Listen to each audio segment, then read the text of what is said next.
Hi అండి. తెలుగు కథల ప్రపంచంకు స్వాగతం. ఇవాళ ఆర్వి రాఘవరావు గారు రచించిన తిరిగొచ్చిన అహం అనే కథను వినేద్దామండి.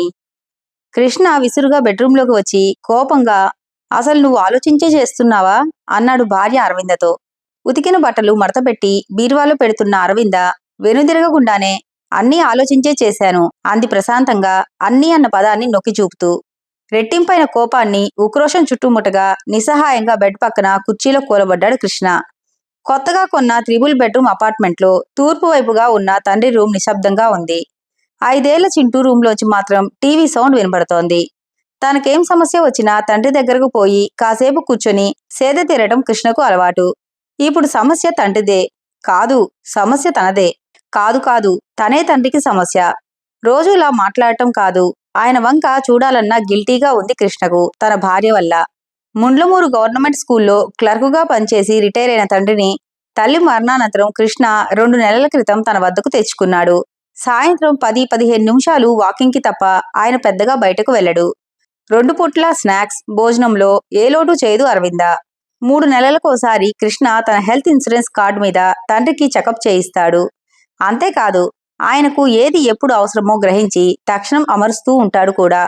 ఆయన తనకు వచ్చిన రిటైర్మెంట్ బెనిఫిట్స్తో కొడుకు ఇంటి లోన్ కొంత తీరుస్తానన్నా కృష్ణ, ముఖ్యంగా కోడలు అరవింద ఒప్పుకోలేదు. తర్వాత ఆయన బెనిఫిట్స్ ప్లస్ ఈ 2 నెలల పెన్షన్కు తమ డబ్బు కొంత కలిపి ముండ్లమూరులోని ఆయన పాత ఇంటిని అన్ని సదుపాయాలతో రీమోడల్ చేయించింది. మామగారు అప్పుడప్పుడు తన ఫ్రెండ్స్తో 1-2 రోజులు గడిపేందుకు. ఆ పనితో కృష్ణకు అరవింద మీద ప్రేమ రెట్టింపైంది. అప్పుడు రెట్టింపైన ప్రేమ గత వారం రోజులుగా అరవింద చేష్టలతో ఒక్కసారిగా జీరోకు పడిపోయింది. అందులో మొదటి స్టెప్ మామగారి అకౌంట్లో తన పేరు కలిపి జాయింట్ అకౌంట్గా మార్చటం. తర్వాత ఈ నెల నుంచి 5,000 అపార్ట్మెంట్ లోను ఈఎంఐ కింద మామగారి పెన్షన్ అకౌంట్ నుంచి ఆటోమేటిక్ ట్రాన్స్ఫర్ ఆప్షన్ పెట్టించటం. ఆయనకొచ్చేదే 16,000. ఆయనకు దానిని ఖర్చు పెట్టే అవసరం లేకపోవచ్చు. కానీ ఒక జీవితకాలపు ఆయన శ్రమను ఇలా దోచుకోవటం, అది కూడా తనకి ఈ విషయం వేరే వారి ద్వారా తెలియటం, ఇవన్నీ తలుచుకుంటూ ఉంటే కృష్ణ మనసు ఉడికిపోతోంది. ఇల్లాలు ఇంటికి దీపం, కనబడే దైవం, అన్నీ దొంగమాటలు. తల్లి అనే రోల్లో మాత్రమే స్త్రీ దేవత. అత్త, భార్య, కోడలు వంటి పాత్రలలో కాదు.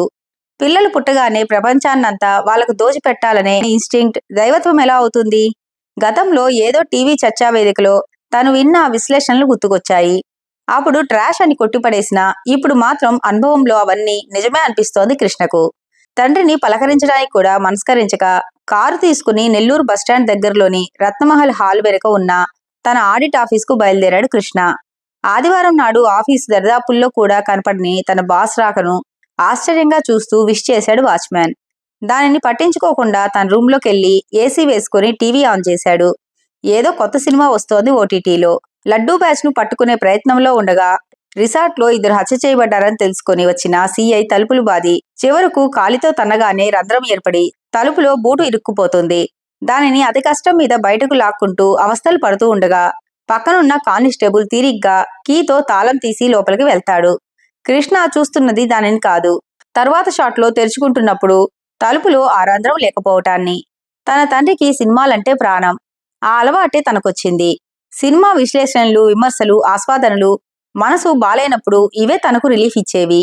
ఇప్పుడు అవే నరకంగా అనిపించడంతో టీవీ ఆఫ్ చేసి కణతలు రుద్దుకున్నాడు. పోయిన వారం వాకింగ్ తర్వాత వీధి చివరలో ఉన్న కిరాణా షాపు దగ్గర సిగరెట్ తీసుకుంటూ ఉంటే షాప్ అతను, ఆ తెల్లగా ఒడ్డు పొడుగు ఉండే పంచగట్టాయన మీ మామగారా అన్నాడు ఆసక్తిగా. ఇతను మా నాన్నను ఎప్పుడు చూశాడా అనుకుంటూ దేనికి అన్నాను అనుమానంగా. మేడం గారు ఏవో సరుకులు కొనుక్కుని డబ్బులు మర్చిపోయానని నాతో అంటే నేను పర్లేదమ్మా తర్వాత ఇవ్వండి అన్నాను. వెంటనే ఆ పెద్దాయన 500 నోట్ తీసి ఇచ్చాడని చెప్పాడు. కృష్ణ కోపాన్ని కంట్రోల్ చేసుకుంటూ ఆయన మా నాన్నగారు అన్నాడు. అతను పట్టించుకోకుండా అవునా, చిల్లర ఇస్తుంటే అంతటి ఆఫీసర్ మేడం నాకు పెద్ద డైరీ మిల్క్ కావాలి అనటం, ఆయన కూడా భల్లున నవ్వేసి నీకన్నానా తల్లి అనటం చూస్తూ ఉంటే తండ్రి కుదుర్లు అనుకుంటారు ఎవరైనా అన్నాడు మురిపెంగా. ఆ షాపతని మాటలు గుర్తుకొస్తుంటే కృష్ణకు పుండు మీద కారం చల్లినట్టు అవుతోంది. డబ్బు డబ్బు డబ్బు. 40 ఏళ్ళు చెమటోడ్చిన ఫలితాన్ని అలా ఎలా దోచుకోవాలనిపిస్తుంది ఎవరికైనా?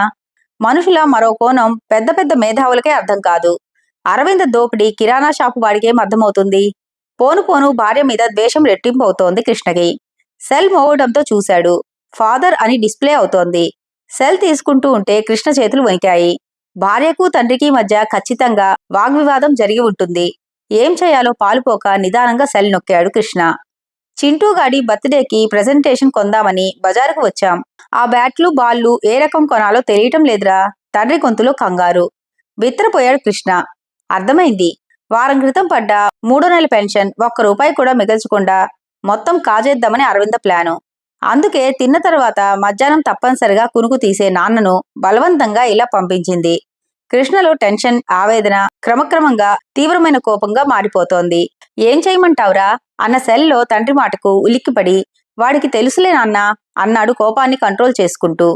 కాని అతని వల్ల కాలేదు. భార్య మీద అసహ్యం ఆగ్రహంగా మారి కట్టలు తెంచుకోగా ఒక్కసారిగా లేచి ఆవేశంగా బయటపడ్డాడు. వంటింట్లో స్నాక్స్ తయారు చేస్తున్న అరవింద తనను జబ్బ పట్టుకుని ఎవరో లాగటంతో అదిరిపడింది. గోడకు కొట్టుకోబోయి తనను తాను కంట్రోల్ చేసుకుని ఆగి తల తిప్పి చూసింది. ఎదురుగా నిప్పులు కక్కే కళ్ళతో కృష్ణ. భర్తను భయం భయంగా చూస్తూ ఏమైందండి అని అడిగింది. భార్యను తీవ్రంగా చూస్తూ, మా నాన్నను షాపింగ్కు ఎందుకు పంపావు? ₹1 కూడా డబ్బులు ఇవ్వకుండా పెద్దగా అరుస్తూ అన్నాడు కృష్ణ. అరవింద తేలిగ్గా ఊపిరి పీలుస్తూ, అదే, ఇంకేమో అనుకుని భయపడ్డాను. ముందు వాటర్ తాగు, కూల్ అవుతావు అని ఫ్రిడ్జ్ నుంచి బాటిల్ ఇస్తూ ఉండగా కృష్ణ విసురుగా తల తిప్పుకున్నాడు. అరవింద కృష్ణ భుజాల మీద చేతులు వేస్తూ, ముందు నింపాదిగా కూర్చోండి అంది. కృష్ణ చేతులు విదిలించుకుంటూ, నీ నటనలు ఆపు. మా నాన్నకు పడేదే 16,000. దానికి ఎసరు పెట్టావా అన్నాడు రౌద్రంగా. అరవింద కాసేపు మాట్లాడలేదు. తర్వాత నిదానంగా తలెత్తి, నీకు ఆయన నాన్న, నాకు మామయ్య, స్వయానా మేనమామ. నాకు చిన్నప్పుడే తండ్రి చనిపోతే ఒంటి చేత్తో మా కుటుంబాన్ని పోషించిన నా మేనమామ. నాన్నకన్నా ఎక్కువ నాకు అంది. అందుకేనా పైసా ఇవ్వకుండా చింటూనిచ్చి పంపావు? చింటూగాడు అక్కడ కనపడ్డవన్నీ కొంటాడు. ఆ కాస్త బ్యాలెన్స్ అయిపోయి డబ్బు కట్టలేక నలుగురిలో మా నాన్న నవ్వుల పాలైతే గాని నీ కసి తీరదా అన్నాడు. భార్య నవ్వటంతో కృష్ణ కోపం రెట్టింపై మాట్లాడవేం అని గద్దించాడు. అరవింద చిరునవ్వుతో కృష్ణ భుజాలు నొక్కి కుర్చీలో కూర్చోబెడుతూ, ప్రతి దీపావళికి అమ్మా నేను మీ ఇంటికి వచ్చేవాళ్ళం, గుర్తుందా? పట్టులంగాతో ఉన్న 5-6 ఏళ్ల నన్ను ఎత్తుకొని కిరాణా షాపుకు తీసుకువెళ్లేవాడు మామయ్య. దారిలో కనపడ్డ వారందరికీ నా మేనకోడలు అని గొప్పగా చెప్పుకుంటూ, వాళ్ళు అబ్బురంగా చూస్తూ ఉంటే ఆనందపడుతూ నన్ను అపురూపంగా చూసుకునేవాడు. మామయ్యను డబ్బులడిగి ఇబ్బంది పెట్టొద్దు అన్న అమ్మ మాటలు గుర్తొచ్చి నేను గుప్పెట్లో ఉన్న రూపాయిని గట్టిగా బిగిస్తూ, మామయ్య, టపాసులకు నువ్వు ఇవ్వొద్దు, నా డబ్బులతోనే కొనుక్కుంటా అనేదాన్ని. బాల్య జ్ఞాపకాల వల్ల మొహం వెలుగుతూ ఉండగా అరవింద అంది. కృష్ణ ఏం మాట్లాడలేదు. అరవింద కొనసాగించింది. కావలసినవన్నీ కొనుక్కున్న తర్వాత కొట్టు తాతను ఎంతైంది తాత అని నేను అడిగితే పక్క నుంచి మామయ్య సరిగ్గా రూపాయే విందా అనేవాడు. ఆ తాతకు కన్ను కొడుతూ నడుం మీద చెయ్యి వేసి అడుగుతున్న నా బుగ్గలు పునికి పుచ్చుకుంటూ కొట్టు తాత కూడా అంతే అంతే, రూపాయికి 1 పైసా తక్కువ లేదు ఎక్కువ లేదు అనేవాడు. ఆ మందులన్నీ నేనే కొనుక్కున్నాననే నా అహాన్ని ధీమాను తగ్గకుండా చూసిన మామయ్యకు మనమేమివ్వగలం?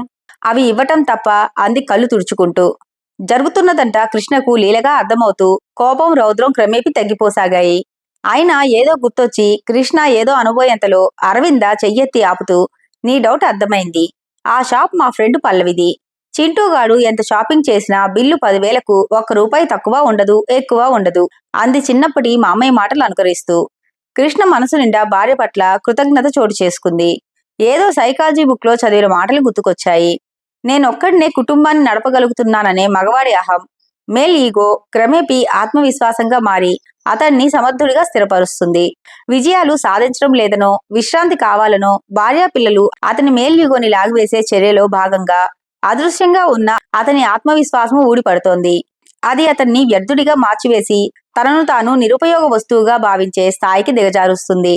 తన తండ్రిని ఆ ప్రమాదంలోంచి గట్టెక్కించి కోల్పోతున్న స్థానాన్ని తిరిగి ఇవ్వటం ద్వారా మేనమామలో కాన్ఫిడెన్స్ ఊపిరిలూదింది ఏ సైకాలజీ చదవని అరవింద. భార్యను ప్రేమతో దగ్గరకు తీసుకోబోతుండగా చప్పుడు వినిపించింది. వాకిలి వైపు తల తిప్పి చూశాడు. చింటూ ఒక్క అంగలో అరవింద దగ్గరకు దూకి చేతిలోని బొమ్మలు, బ్యాటు, బాలు చూపిస్తూ గొప్పగా, ఇవన్నీ తాతయ్యే కొనిచ్చాడు, బర్త్డే ప్రెజెంటేషన్ గా.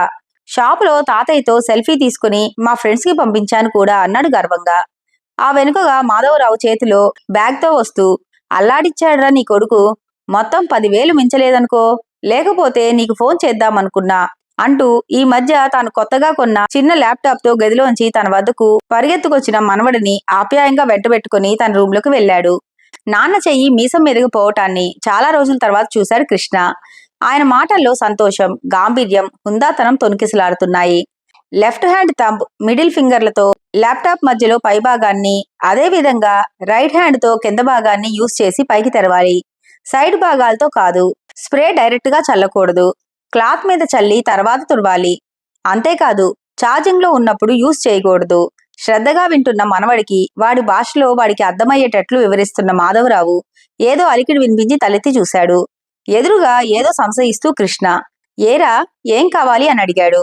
కృష్ణ ఏం మాట్లాడలేదు. ఒళ్ళోని ల్యాప్టాప్ పక్కన పెడుతూ, నా దగ్గర మొహమాటమేంట్రా, డబ్బులేమైనా కావాలా అన్నాడు అనుమానంగా. కృష్ణ చిన్న గొంతుతో ఓ 500 నసుగుతుంటే ఆయన భల్లును నవ్వేసి, ఈ మాత్రం దానికేనా ఇంత బిల్డప్, తీసుకో అని 2 500 నోట్లు ఇచ్చాడు. వంటగదిలోంచి నవ్వు వినిపించి తల తిప్పిన మాధవరావు, చూసావా విందా, లక్షలు సంపాదించే పెద్ద ఆడిటర్ ఆఫ్టర్ ఆల్ మామూలు పెన్షనర్ వద్ద డబ్బులు అడుగుతున్నాడు అన్నాడు మీసం దూగుతూ. అరవింద ముందుకు వచ్చి, ఇదంతా అప్పుగానే మామయ్య, జీతం రాగానే వడ్డీతో సహా కట్టాలని మీ అబ్బాయికి చెప్పండి అంది పెద్దగా.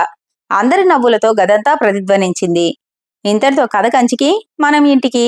ఈ కథ కనుక మీకు నచ్చినట్లయితే లైక్ చేసి, షేర్ చేసి, కామెంట్ చేసి మన ఛానల్కి సపోర్ట్ చేసేయండి ఫ్రెండ్స్. మీరిచ్చే ఒక చిన్న లైక్ మన ఛానల్ ఎదగడానికి ఎంతగానో ఉపయోగపడుతుంది. ఇక ఉంటానండి. By by.